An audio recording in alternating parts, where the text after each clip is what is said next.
ಎಲ್ರಿಗೂ ನಮಸ್ಕಾರ. ಪ್ರೇಮನು TV Kannada YouTube ಚಾನಲ್ಗೆ ನಿಮ್ಮೆಲ್ರಿಗೂ ಕೂಡ ಸ್ವಾಗತ. ಸ್ನೇಹಿತರೆ, ಇವತ್ತು ನಾನು ಯಾವ ವಿಚಾರದ ಬಗ್ಗೆ ವಿಡಿಯೋ ಮಾಡ್ತಾ ಇದ್ದೀನಿ ಅಂತ ಆಲ್ರೆಡಿ ನಿಮಗೆ ತಮಿಳಲ್ಲಿ ನೋಡಿ ಗೊತ್ತಾಗಿರುತ್ತೆ. ಏನಿದು ಅಕ್ಟೋಬರ್ನಲ್ಲಿ ಪರೀಕ್ಷೆ, ಶಿಕ್ಷಕರ ನೇಮಕಾತಿಗೆ ಸಂಬಂಧಪಟ್ಟ ಹಾಗೆ ಪರೀಕ್ಷೆ ಅಂತ ಹಾಕಿದ್ದೀನಿ ಅಂತ ನಿಮ್ಮೆಲ್ರಿಗೂ ಕೂಡ ಗೊಂದಲ ಆಗಿರುತ್ತೆ, ಕನ್ಫ್ಯೂಷನ್ ಆಗಿರುತ್ತೆ, ಹಾಗೆಯೇ ಒಂದು ಸ್ವಲ್ಪ ತಳಮಳ ಕೂಡ ಆಗಿರುತ್ತೆ. ಯಾಕಂತಂದರೆ ಇಷ್ಟು ಬೇಗ ಎಕ್ಸಾಮಾ ಅಂತ. ನಾನು ಈ ವಿಡಿಯೋ ಶುರು ಮಾಡೋಕ್ಕಿಂತ ಮುಂಚೆ ಒಬ್ಬರಿಗೆ ಥ್ಯಾಂಕ್ ಯು ಹೇಳಲೇಬೇಕು. ಯಾಕಂತಂದರೆ ಎಷ್ಟೋ ಜನ ಆಸ್ಪಿರೆಂಟ್ಸು ಅಲ್ಲಿ ಹೋಗಿ ಹೋರಾಟಗಳಲ್ಲಿ ಭಾಗಿಯಾಗೋದಕ್ಕೆ ಆಗೋದಿಲ್ಲ. ಎಷ್ಟೋ ಜನ ಹೆಣ್ಮಕ್ಳು ಇರ್ತಾರೆ, ಗೃಹಿಣಿಯರು ಇರ್ತಾರೆ, ತುಂಬ ಜನ ಸ್ಟೂಡೆಂಟ್ಸ್ ಇರ್ತಾರೆ. ಅವರೆಲ್ಲರೂ ಕೂಡ ಅಲ್ಲಿ ಹೋಗಿ ಹೋರಾಟದಲ್ಲಿ ಭಾಗಿಯಾಗೋದಕ್ಕೆ ಆಗ್ತಾ ಇರಲ್ಲ. ಸೊ ನಮ್ಮೆಲ್ಲರ ಪರವಾಗಿಯೂ ಕೂಡ ಲಕ್ಷ್ಮೀಕಾಂತ್ ಸರ್ ಅವರಾಗಿರ್ಬೋದು, ಹಾಗೆಯೇ ಕಾಂತ್ ಕುಮಾರ್ ಸರ್ ಅವರಾಗಿರ್ಬೋದು, ಎಲ್ಲ ರೀತಿಯಿಂದನೂ ಕೂಡ ಹೋರಾಟಗಳನ್ನ ನಡೆಸಿ ಇವತ್ತು ಆ ಹೋರಾಟಕ್ಕೆ ಸಂದ ಜಯ ಅಂತಲೇ ಹೇಳ್ಬೋದು.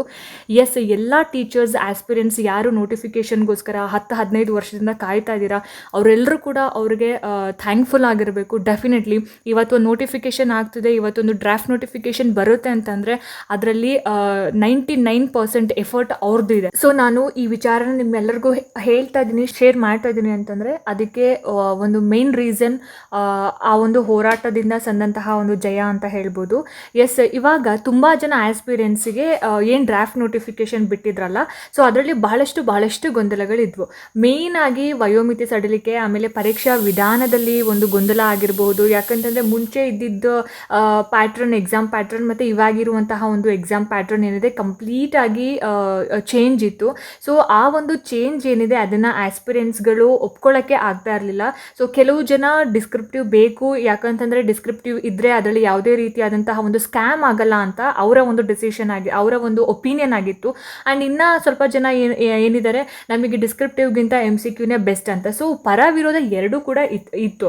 ಸೊ ಹಾಗಾಗಿ ಇವಾಗ ಶಿಕ್ಷಣ ಇಲಾಖೆ ಫೈನಲ್ ಆಗಿ ಒಂದು ಫೇರ್ ಡಿಸಿಷನನ್ನು ತೊಗೊಂಡಿದೆ. ಸೊ ಆ ಒಂದು ಡಿಸಿಷನ್ನ ತೊಗೊಂಡಿದ್ದಾರೆ ಅಂತಂದಾಗ ಅವರು ಎಲ್ಲ ಮೂಲಗಳಿಂದನೂ ಕೂಡ ಯೋಚನೆ ಮಾಡಿ, ಕೆಲವು ರಿಸೋರ್ಸ್ ಪರ್ಸನ್ ಜೊತೆ ಚರ್ಚೆಯನ್ನು ಮಾಡಿ ಆ ಒಂದು ನಿರ್ಧಾರಕ್ಕೆ ಬಂದಿರ್ತಾರೆ ಅಲ್ವಾ. ಸೊ ಹಾಗಾಗಿ ಇಲ್ಲಿ ಏನಾಗಿದೆ ಅಂತ ಹೇಳಿದ್ರೆ, ಪರೀಕ್ಷೆ ಯಾವಾಗ ಆಗಬಹುದು ಅಂತಕ್ಕಂತಹ ಒಂದು ಗೊಂದಲ ಇರುತ್ತೆ. ಅಂದರೆ ಎಷ್ಟು ಟೈಮ್ ಕೊಡ್ತಾರೆ ನಮಗೆ ಓದ್ಕೊಳ್ಳೋದಕ್ಕೆ ಅಂತ. ಇವಾಗ ಫಸ್ಟ್ ನೋಟಿಫಿಕೇಶನ್ ಆಗಿದ್ದು PC ಆಯಿತಾ. ಸೊ PC ಎಕ್ಸಾಮ್ನ ನಾವು ಎಕ್ಸಾಂಪಲ್ ಆಗಿ ತೊಗೊಂಡಾಗ ಅಲ್ಲಿ ನಮಗೆ ಎಷ್ಟು ಟೈಮ್ ಕೊಟ್ಟರು, ಜಸ್ಟ್ 60 ಡೇಸ್, ಬರೀ 60 ದಿನಗಳ ಮಾತ್ರ ನಮಗೆ ಟೈಮ್ನ ಕೊಟ್ಟಿದ್ದಾರೆ. ಅಂದರೆ ಎಲ್ಲ ಎಕ್ಸಾಮ್ಸ್ನು ಕೂಡ ಫಾಸ್ಟಾಗಿ ಮಾಡ್ತಕ್ಕಂತಹ ಒಂದು ಮನೋಭಾವವನ್ನು ಇವಾಗ ಗೌರ್ಮೆಂಟ್ ತೊಗೊಂಡಿರೋ ಅಂಥದ್ದು. ಯಾಕೆ ಅಂತ ಹೇಳಿದ್ರೆ, ಎಷ್ಟೋ ವರ್ಷಗಳಿಂದ ನೋಟಿಫಿಕೇಶನ್ ಆಗಿಲ್ಲ, ತುಂಬ ಜನ ಆಸ್ಪಿರೆಂಟ್ಸ್ ಕಾಯ್ತಾ ಇದ್ದಾರೆ. ಸೊ ಸರ್ಕಾರದಿಂದನೂ ಕೂಡ ಪ್ರೆಷರ್ ಇದೆ ಅವರಿಗೆ. ಸೊ ಹಾಗಾಗಿ ಎಲ್ಲ ಒಂದು ಎಕ್ಸಾಮ್ಸ್ಗಳನ್ನ ಜಸ್ಟ್ ಒಂದು 2-3 ಮಂತ್ಸ್ ಒಳಗಡೆ ಎಲ್ಲ ಒಂದು ಆ ಪ್ರೊಸೀಜರ್ನ ಮುಗಿಸ್ತಕ್ಕಂತಹ ಒಂದು ಇದರಲ್ಲಿದ್ದಾರೆ. ಸೊ ಹಾಗಾಗಿ ನಮಗೆ ಎಷ್ಟು ಟೈಮ್ ಸಿಗುತ್ತೆ ಅಂತಂದರೆ, ಫಾರ್ ಎಕ್ಸಾಂಪಲ್ ಇವಾಗ ನಾಳೆ ನಾಡಿದ್ದು ನೋಟಿಫಿಕೇಶನ್ ಆಗುತ್ತೆ ಅಂತಂದರೆ ನಮಗೆ 2 ತಿಂಗಳಷ್ಟೇ ಮ್ಯಾಕ್ಸಿಮಮ್ ನಮಗೆ ಟೈಮ್ ಸಿಗುತ್ತೆ. ಓಕೆ, ಅಂದರೆ ಅಕ್ಟೋಬರ್ನಲ್ಲಿ ನಮಗೆ ಎಕ್ಸಾಮನ್ನು ಕಂಡಕ್ಟ್ ಮಾಡ್ತಾರೆ, ಅಕ್ಟೋಬರ್ನಲ್ಲಿ ಪರೀಕ್ಷೆ ಇರುತ್ತೆ. ಸೊ ಪರೀಕ್ಷೆ ಕೆಲವ್ರು ಕೇಳ್ತಾರೆ, ಕೆಲವ್ರಿಗೆ ಅನಿಸ್ಬೋದು PSTR, GPSTR ಮತ್ತು HSTR ಪರೀಕ್ಷೆ ಏನು ಮಾಡ್ತಾರಲ್ವ, ಸೊ ಆ ಒಂದು ಪರೀಕ್ಷೆಗಳಿಗೆ ಬಹಳಷ್ಟು ಟೈಮ್ನ ಕೊಡ್ತಾರೆ. ಅಂತಂದರೆ ಒಂದು ಪರೀಕ್ಷೆ ಆದಮೇಲೆ ಇನ್ನೊಂದು ಪರೀಕ್ಷೆನ ನಾವು ಅಟೆಂಡ್ ಮಾಡೋದಕ್ಕೆ ಸ್ವಲ್ಪ ಕಾಲಾವಕಾಶ ಕೊಡ್ತಾರೆ ಅಂತ, ಒಂದು ಮಿನಿಮಮ್ ಒಂದು 15 to 20 ಡೇಸ್ ಕೊಡ್ತಾರೆ ಅಂತ. ಯಾವ ಕಾರಣಕ್ಕೂ ಅಷ್ಟೊಂದು ಟೈಮ್ನ ಕೊಡಲ್ಲ. ಯಾಕಂತಂದರೆ ಇವಾಗ ನಮಗೆ ಅಕ್ಟೋಬರ್ ಎಂಡು ಒಳಗಡೆ ನಮಗೆಲ್ಲ ಒಂದು ಈ ಶಿಕ್ಷಕರ ನೇಮಕಾತಿ ಅನ್ನೋದು ಒಂದು ಆ ಪ್ರಕ್ರಿಯೆ ಏನಿದೆ ಅಲ್ಲ, ಅದೆಲ್ಲವನ್ನು ಕೂಡ ಮುಗಿಸ್ಬೇಕು. ಸೊ ಹಾಗಾಗಿ ಅವ್ರು ಏನು ಮಾಡ್ತಾರೆ ಅಂತಂದರೆ ನಮಗೆ 2 ತಿಂಗಳ ಕಾಲ ಟೈಮ್ನ ಕೊಟ್ಟು ಆ PSTR ಮತ್ತು GPT ಎಕ್ಸಾಮ್ಗೆ ಜಸ್ಟ್ 3 to 4 ಡೇಸ್ ಅಷ್ಟೇ ಟೈಮ್ನ ಕೊಡ್ತಾರೆ. ಓಕೆ, ಸೊ ಇವಾಗ PSTR ಆಗಿ ಒಂದು 3 ಡೇಸ್ ಆದಮೇಲೆ GPT ಎಕ್ಸಾಮ್ ಆಗುತ್ತೆ. ಓಕೆ, ಅದಾದಮೇಲೆ GPT ಆದಮೇಲೆ ನಮಗೆ HSTR ಎಕ್ಸಾಮ್ಗೆ ಒಂದು 2-3 ಡೇಸ್ ಟೈಮ್ ಇರುತ್ತೆ. ಸೊ ಈ ರೀತಿ ಮಾಡ್ಕೊಂಡಿರೋವಂಥದ್ದು. ಆ್ಯಂಡ್ ಇದು ಎಕ್ಸಾಮ್ ಪ್ಯಾಟ್ರನ್ ಅಂತ ಬಂದಾಗ ಏನು 400 ಮಾರ್ಕ್ಸಿಗೆ ಇತ್ತು, ಆ 400 ಮಾರ್ಕ್ಸಿನ ಮೇಲೆ ಇರಲ್ಲ, ಜಸ್ಟ್ 200 ಮಾರ್ಕ್ಸಿಗಷ್ಟೇ ಎಕ್ಸಾಮು ಮಾಡೋವಂಥದ್ದು. ಸೊ PSTR ಅಲ್ಲಿ ಪೇಪರ್ ಒಂದೇನಾ ಅಂತ ಬಂದಾಗ ಡೆಫಿನೆಟ್ಲಿ ಪೇಪರ್ 2 ಇರುತ್ತೆ. ಸೊ ಅದು ಹೆಂಗೆ 2 ಅಂತ ಅಂದರೆ, ಇವಾಗ ಪೇಪರ್ 1 ಬಂದುಬಿಟ್ಟು ಜನರಲ್ ಪೇಪರ್ ಆಗಿರುತ್ತೆ, ಆ್ಯಂಡ್ ಪೇಪರ್ 2 ಬಂದುಬಿಟ್ಟು ಸೈನ್ಸು, ಮ್ಯಾಥ್ಸ್ ಮತ್ತು ಸೋಷಿಯಲ್ ಸ್ಟಡೀಸ್ ಅಥವಾ EVS. ಸೊ ಈ ರೀತಿ ಡಿವೈಡ್ ಮಾಡ್ಕೊಂಡಿದ್ದಾರೆ. ಓಕೆ, ಆ್ಯಂಡ್ GPSTR ಅಲ್ಲೂ ಕೂಡ ಏನು ಯಾವುದೇ ರೀತಿಯಾದಂತಹ ಒಂದು ಡಿಸ್ಕ್ರಿಪ್ಟಿವ್ ಇರೋದಿಲ್ಲ. ಇಲ್ಲಿನೂ ಕೂಡ ನಿಮಗೆ ಮಲ್ಟಿಪಲ್ ಚಾಯ್ಸ್ ಕ್ವೆಶನ್ಸ್ ಅಂದರೆ MCQ ಮಾದರಿಯಲ್ಲೇ ಎಕ್ಸಾಮ್ ಇರೋ ಅಂಥದ್ದು ಆಯಿತಾ. ಸೊ ಇದ್ರ ಬಗ್ಗೆ ತಲೆ ಕೆಡಿಸ್ಕೋಬೇಡಿ. ಡಿಸ್ಕ್ರಿಪ್ಟಿವ್ ಏನಕ್ಕೆ ಇಟ್ಟಿಲ್ಲ ಅಂತಂದರೆ, ಇವಾಗ ನಾನು ಬೆಳಗ್ಗೆ ಒಂದು ವಿಡಿಯೋ ಮಾಡಿದ್ದೆ ಏನಕ್ಕೆ ಡಿಸ್ಕ್ರಿಪ್ಟಿವ್ನ ಕ್ಯಾನ್ಸಲ್ ಮಾಡಿದ್ದಾರೆ ಅಂತ. ಇವಾಗ ಎಲ್ಲ ಶಿಕ್ಷಕರು ಕೂಡ ಅವರವರ ಒಂದು ಕೆಲಸಗಳಲ್ಲಿ ಬ್ಯುಸಿ ಆಗಿದ್ದಾರೆ, ಆಮೇಲೆ ನೇಮಕಾತಿ ವಿಳಂಬ ಆಗುತ್ತೆ, ಆಮೇಲೆ ಎಷ್ಟೋ ಶಾಲೆಗಳಲ್ಲಿ ಶಿಕ್ಷಕರ ಕೊರತೆ ಇದೆ. ಸೊ ಹಾಗಾಗಿ ಈ ಎಲ್ಲ ಒಂದು ಪ್ರೊಸೀಜರ್ನ 3 ಮಂತ್ಸ್ ಒಳಗಡೆ ಮುಗಿಸ್ಬೇಕಾಗಿರೋದ್ರಿಂದ, ರಿಸಲ್ಟ್ ಬೇಗ ಬೇಗ ಕೊಡಬೇಕಾಗಿರೋದ್ರಿಂದ there is no descriptive, only MCQ ಆಯಿತಾ. ಸೊ ಹಾಗಾಗಿ GPSTR ಕೂಡ 2 ಪತ್ರಿಕೆ ಇರುತ್ತೆ. ಸೊ GPSTRನ ಸಿಲೆಬಸ್ ನಿಮಗೆ ಆಲ್ರೆಡಿ ಗೊತ್ತೇ ಇದೆ. ಸೊ ಪೇಪರ್ 1 ಏನಿರುತ್ತೆ, ಕನ್ನಡ, ಇಂಗ್ಲೀಷು, ಆಮೇಲೆ ಮೌಲ್ಯ ಶಿಕ್ಷಣ ಮತ್ತು ಆರೋಗ್ಯ ಶಿಕ್ಷಣ, ಶೈಕ್ಷಣಿಕ ಮನೋವಿಜ್ಞಾನ, ಮೆಂಟಲ್ ಎಬಿಲಿಟಿ ಇರುತ್ತೆ. ಸೊ ಕರೆಂಟ್ ಅಫೇರ್ಸು, ಆಮೇಲೆ ಸಾಮಾನ್ಯ ಜ್ಞಾನ ಇರುತ್ತೆ. ಇದು ಪೇಪರ್ 1, ಇದು ಗೊತ್ತೇ ಇದೆ ನಿಮಗೆ. ಓಕೆ, ಆ್ಯಂಡ್ ಪೇಪರ್ 2 ಬಂದುಬಿಟ್ಟು ನಿಮ್ಮ ಸ್ಪೆಸಿಫಿಕ್ ಸಬ್ಜೆಕ್ಟ್ ಇರುತ್ತೆ. ಸೊ ಇನ್ನು ಸೋಷಿಯಲ್, ಅವರಿಗೆ ಸೋಷಿಯಲ್ ಇರುತ್ತೆ, ಕನ್ನಡ ಇರುತ್ತೆ, ಇಂಗ್ಲೀಷ್ ಇರುತ್ತೆ, ಸೈನ್ಸ್ ಇರುತ್ತೆ, ಮ್ಯಾಥ್ಸ್ ಇರುತ್ತೆ. ಸೊ ನಿಮ್ಮ ಸ್ಪೆಸಿಫಿಕ್ ಸಬ್ಜೆಕ್ಟ್ ಇರುತ್ತೆ ಆಯಿತಾ. ಆ್ಯಂಡ್ ದೆನ್ HSTRಗೂ ಕೂಡ ಸೇಮ್ ಅದೇ ರೀತಿ ಇರುತ್ತೆ. ಪೇಪರ್ 1 ಆ್ಯಂಡ್ ಪೇಪರ್ 2 ನಿಮ್ಮ ಸ್ಪೆಸಿಫಿಕ್ ಸಬ್ಜೆಕ್ಟ್. ಆ್ಯಂಡ್ HSTR ಅಂತ ಬಂದಾಗ ಸ್ವಲ್ಪ ಅಡ್ವಾನ್ಸ್ಡ್ ಆಗಿ ನಾವು ಓದ್ಕೋಬೇಕಾಗುತ್ತೆ ಅಪ್ ಟು 12th ತನಕ. ನಿಮಗೆ ಇನ್ನೂ ಟೈಮ್ ಇದೆ ಅಂತಂದರೆ PG ಬುಕ್ಸ್ಗಳನ್ನು ಕೂಡ ನೀವು ಓದ್ಕೋಬೋದು. ಬಟ್ 12th ಇಸ್ ಎನಫ್ ನನ್ನ ಪ್ರಕಾರ. 12ನೇ ತರಗತಿ ತನಕ ಏನು ಪುಸ್ತಕಗಳಿದ್ದಾವೆ, ಸೊ ಅದ್ರ ತನಕ ಓದ್ಕೊಂಡ್ರೆ ಸಾಕು ಆಯಿತಾ. ಆಮೇಲೆ ನಾನು ತುಂಬ ವೀಡಿಯೋಸ್ಗಳನ್ನ ಮಾಡಿದ್ದೀನಿ ಅಬೌಟ್ ಬುಕ್ಸ್ಗಳ ಬಗ್ಗೆ, ಯಾವ್ಯಾವ ಪುಸ್ತಕಗಳನ್ನು ಓದಬೇಕು, ಸೋಷಿಯಲ್ ಸ್ಟಡೀಸ್ಗೆ ಯಾವುದು ಓದಬೇಕು, ಆಮೇಲೆ ಸಾಮಾನ್ಯ ಜ್ಞಾನಕ್ಕೆ ಯಾವುದು ಬುಕ್ನ ಓದಬೇಕು ಅನ್ನೋದು. ಸೊ ಈ ಎಕ್ಸಾಮ್ ಪ್ಯಾಟ್ರನ್ ಏನಿದೆಲ್ಲ ಕಂಪ್ಲೀಟ್ ಆಗಿ ಚೇಂಜ್ ಆಗಿರೋವಂಥದ್ದು. 400 ಮಾರ್ಕ್ಸಿಂದ 200 ಮಾರ್ಕ್ಸಿಗೆ ಇಳಿಸಿದ್ದಾರೆ ಆಯಿತಾ.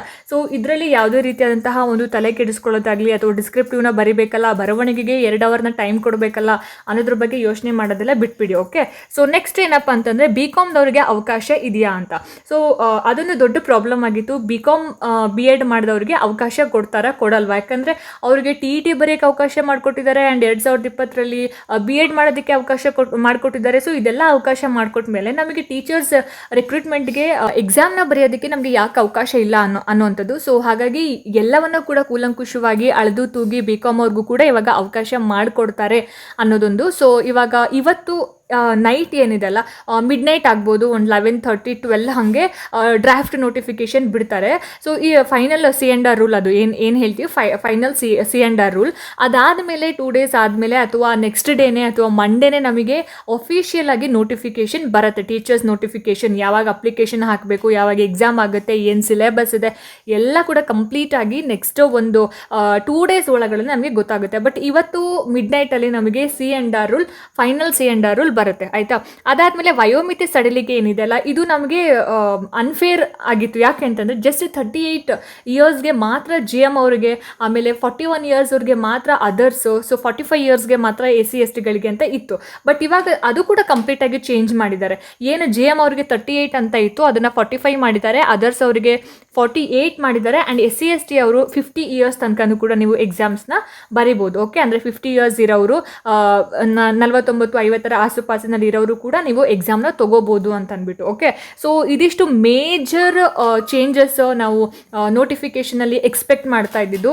ಮೊದಲನೇದಾಗಿ ಬರವಣಿಗೆನ ಕಂಪ್ಲೀಟಾಗಿ ಬೇಡವೇ ಬೇಡ ಅಂತಂದ್ಬಿಟ್ಟು ಬಹಳಷ್ಟು ಜನ ಅಭ್ಯರ್ಥಿಗಳ ಒಂದು ಏನು ಆಶಯ ಆಗಿತ್ತು, ಅದು ಬರವಣಿಗೆ ಬೇಡ ಅನ್ನೋದು. ಸೊ ಇವಾಗ ಬರವಣಿಗೆಯನ್ನು ಕೂಡ ಕ್ಯಾನ್ಸಲ್ ಮಾಡಿ ಆಬ್ಜೆಕ್ಟಿವ್ ಟೈಪ್ಸ್ ಕ್ವೆಶನನ್ನೇ ಇಟ್ಟಿದ್ದಾರೆ.